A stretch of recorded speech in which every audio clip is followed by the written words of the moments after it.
Now back to the death of wrestling legend Hulk Hogan.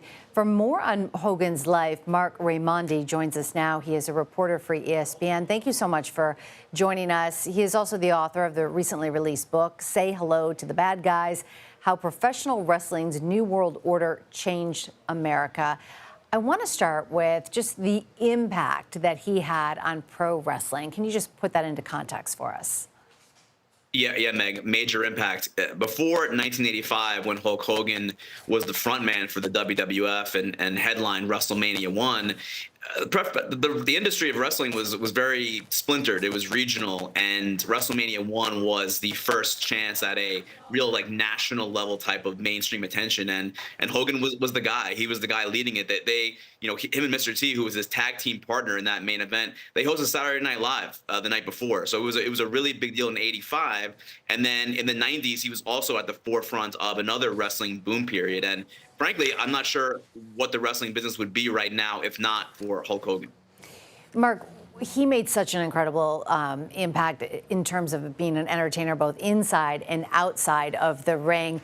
It's hard to put it into perspective, but try to paint a picture for us a little bit. Larger than life figure, especially in the 1980s with the red and yellow and his signature facial hair, right? The Fu Manchu. He was as recognizable as anyone in the 80s, right up there with the Stallones and the Schwarzeneggers. He was one of the biggest stars really in the country and the world. And he parlayed that into a lot of business. No one sold more tickets in the history of professional wrestling than Hulk Hogan did. Yes, I mean, as a teenager in the 1980s, I remember it vividly. In recent years, Hogan has been an outspoken supporter of President Trump. How did that affect his popularity?